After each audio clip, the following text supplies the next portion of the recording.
So the concept of security coordination, or I would say security cooperation in the beginning of the Oslo Agreement, was that it will lead to a trust-building process between the sides. And I remind you that this was supposed to be an interim of 5 years, up to 5 years, until we reach a final status agreement. And in this time, we create a very, very complicated structure where you have two peoples with two separate security apparatuses that operates parallelly in the same terrain, in the same area, with a very complicated arrangements that allow both sides to do back-to-back security control. So the Palestinians were responsible for their policing, their law enforcement in their areas, Area A, and to extent in Area B, with some coordination. The Israeli were in charge on Area C and the settlers community. And this is a very complicated structure that was supposed to have also in a certain area, not just coordination, but also cooperation. We're talking about joint teams that work together or operates together and deploy together. And this was only for interim time. What happened since? Did we manage to build the trust between the sides so will enable us to reach peaceful agreement? That's one of the problems we face. And I will try to give you in this very short presentation some ideas about this issue. So that's the first point. It was one of the most important tools to gain trust, and in the beginning of the process, it worked. It worked quite well. We know that the Israeli security apparatuses were quite, I would say, satisfied from the level of the performance of the Palestinian side. Again, to extent, there were times of bad relation, there were times of, but in general, there was on the go towards building the trust. We had joint mechanism. There was a DCO of coordination between the sides, and which was quite successful. And there were officers that work in the same offices, something that we don't even think about today. But officers, a Palestinian officer, Israeli officer in the same desk or in the same office, working to coordinate this effort that I mentioned according to the Oslo Agreement. Very short history of this security relations. It started with the 1995 in the interim agreement, where basically all the cities were under the Palestinian security control, sole control, no incursions of the Israeli side. The first, I would say, milestone or impediment was the tunnel events of 1996. In this event, if you remember, when Netanyahu opened the entrance, or as a prime minister, opened the other entrance of the tunnels to the Kotel tunnels, or the Wailing Wall tunnels, that ignited a series of clashes that we had the first time when Palestinian security forces used live ammunition fired live ammunition against the Israelis, and you can see the numbers of people killed, and this was a very detrimental point in the history of security coordination. Since then, the preparation for deterioration was very much inside the IDF, learning that this guns we gave to the Palestinian security forces can also point towards us. Of course, the second milestone, or the third milestone that I pointed here is the Intifada of September 2000, where a full armed conflict started, followed by defensive shield operation, which led to complete shut-off of the security coordination. Only around 2002, the DCO stopped to work. So the coordination also continued during the first year of the Intifada. The last or the next milestone, of course, is let's say the moratorium of the second Intifada, and the first step that marked it is the Abu Mazen replacing Arafat, and the security coordination in a very slow pace was resumed. And I said coordination, not cooperation, no more cooperation. We're talking about coordination. Still, we have a joint enemy, and I will relate to it. Hamas takeover in Gaza, and Israel dismissed security coordination, of course, with the Gaza regime.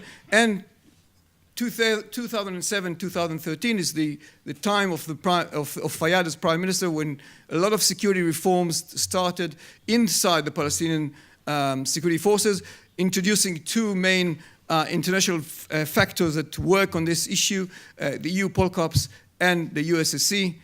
That's one work, the first work with the EU that works with the blue police or the civil police, and the USSC that work with the national security forces in order to upgrade their performance, their capacities, and this all actions since 2005 until today led us to what we have now, which is growing, I would say, importance of the security coordination and sort of joint interest. If I just very quickly relate to who we are talking about when we talk about security apparatuses in the Palestinian side, here you have a very interesting slide that gives you an idea about who are the different main security apparatuses in the Palestinian side. Oversized, of course, we'll get to it. All of them have loads of numbers of people, more than they need. Civil police, preventive security, national security forces, the largest one. This is around 20,000, this is around 9,000. Military intelligence that are the one that in charge to make sure that those security officers will not shoot at their own people, or will not shoot at Israelis, or will not, let's say, will be risk to the regime. And they have 1,600 people, and they were the one who failed last Monday in preventing this security officer that shot at and injured 3 soldiers last Monday in the checkpoint near Ramallah. That's military intelligence. By the way, today in the Palestinian jails, we have dozens of security officers and security officers of the Palestinian security forces that are in jail because of risk to the regime or to the Israeli side. General intelligence, which is equivalent, let's say, to Mossad, and Presidential Guard, and there's many others. All the other here are the non-formal security apparatuses. I'm talking about the fronts and all the Tanzim and everything. That's just to give you a very, very quick, we can go into much more details. The joint Israeli-Palestinian interest is very important.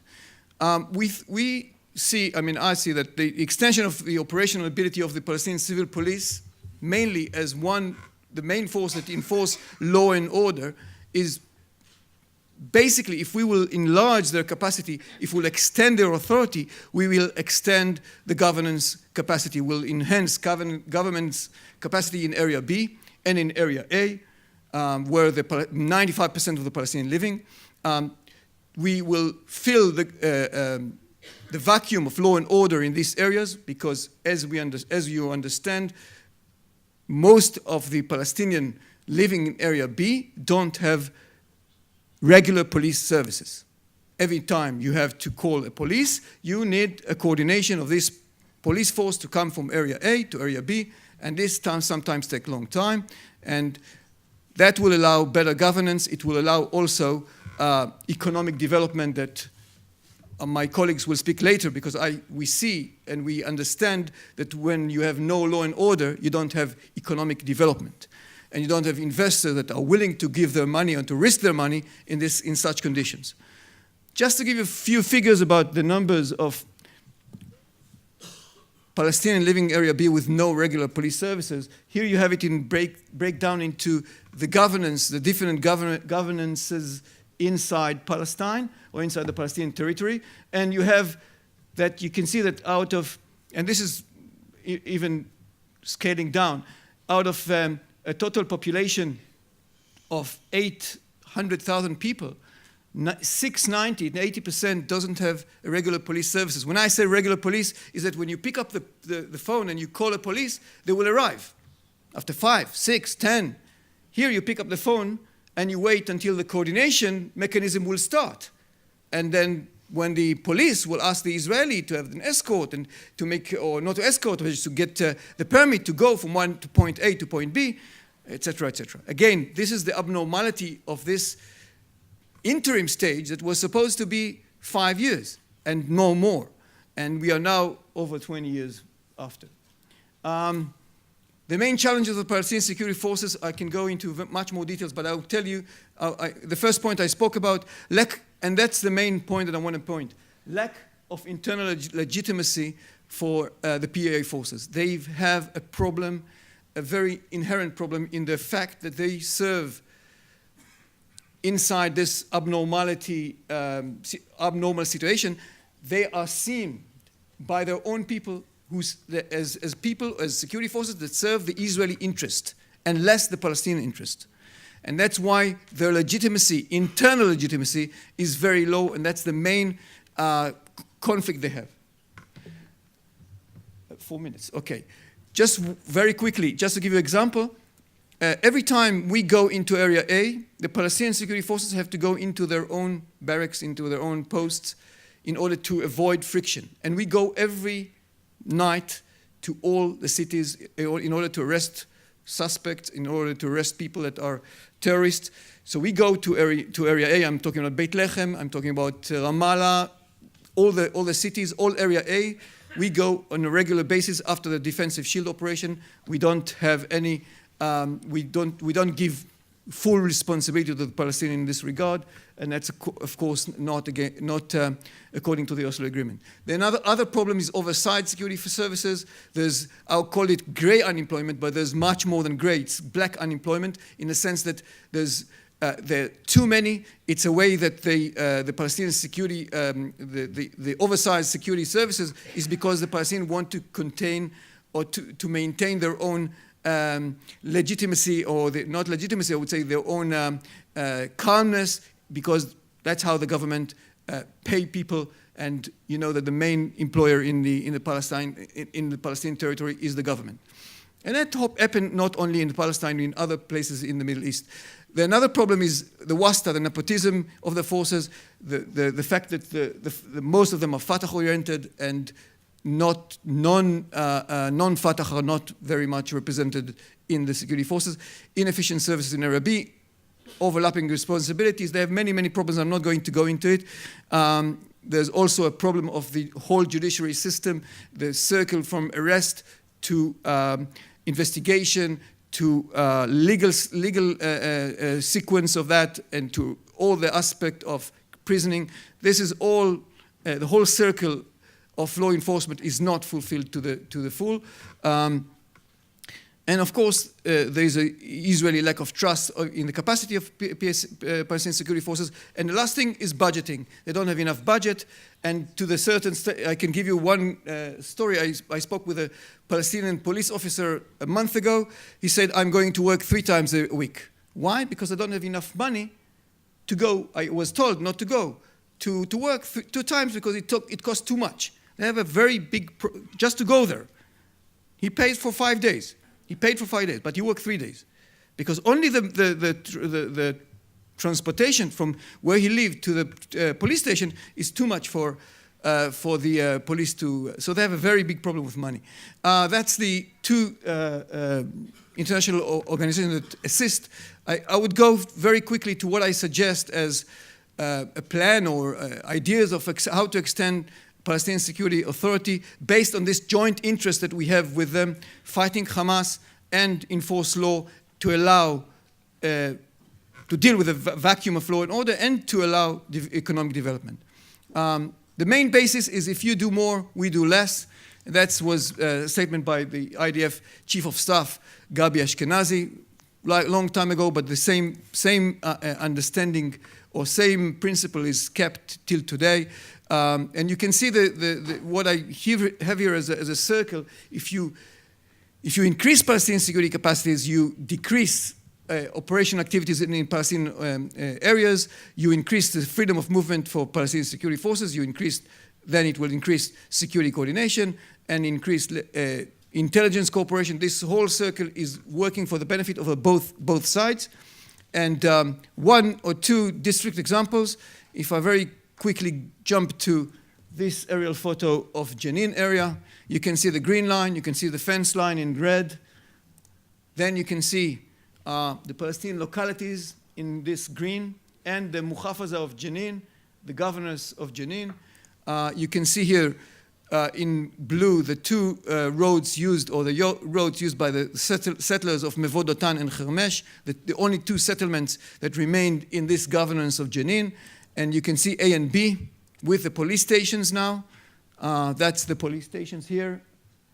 Mostly, as you can see, in area A, in brown. And you can see that you have, out of this governance of 250,000 people, you have 68,000 people that don't have regular police services. That's all the people in area B in this, yellow color. And if you allow very simple call and go arrangement that will allow Palestinian police to call, to let know that they are going, and go in this very small 44 kilometers long specific road that they can use, you can reach to a point where you have all this population have a regular police services. Last example is Tulkarem. I'm giving you a Tulkarem example because currently this exercise to extent is fulfilled in Tulkarem. Since only a month ago, I think they started. So we see how this pilot will work. Here you have two settlements in the Muhafaza of Tulkarem. Again, Einav and Avnei Chefetz, Avnat. And you have one road used by the settlers. All the rest is Palestinian. And again, here, if you allow a freedom of movement in those 12.5 kilometers of roads are marked here in this color of green, you allow this massive population of 51,000 people to have law and order, to have regular police services, and this will, as I said before, assist all these benefits that I mentioned. Just to summarize it, this is an interest of Israel and Palestine and the international community. We need good and reliable security services of the Palestinian, even for the future of two-state solution. If we want to do it, we should invest in it, time, effort, and money, and that goes to both Israel and the Palestinians and the international community, and I think we can do much more in this regard.